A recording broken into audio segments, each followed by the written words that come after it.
Meredith Alone by Claire Alexander, published by Michael Joseph. And this is a novel that's set in Glasgow, although setting isn't particularly strong.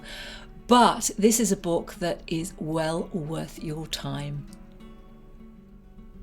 As the novel opens, we meet Meredith, and Meredith, we learn, has been at home within her four walls for at least 1,200 days.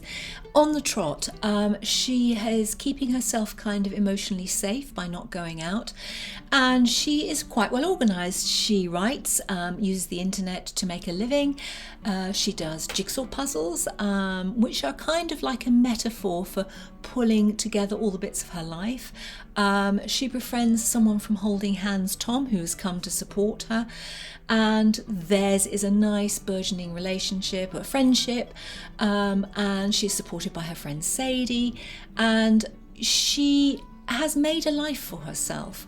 But we soon learn that the reason she is incarcerated is because of childhood and adolescent experiences. She no longer has any contact with her sister, and her mother, we gradually learn, has really been quite abusive.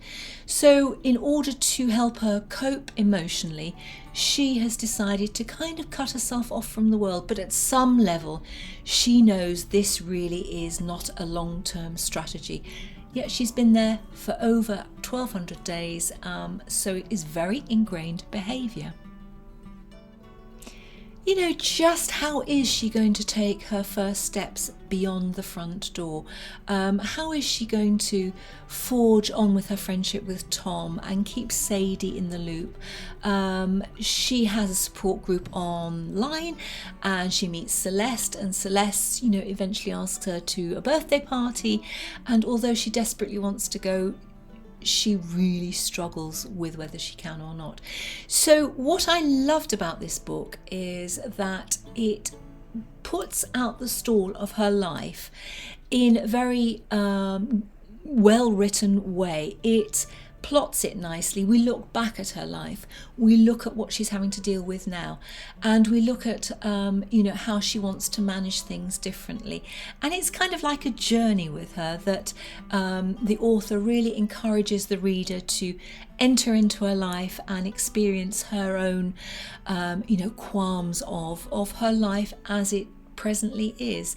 So it is redemptive, it is poignant, it is desperately sad at times, and I thought it was a, you know, a really good read, which all I can say is pick it up if you want a nice poignant, thought-provoking, gentle at times read.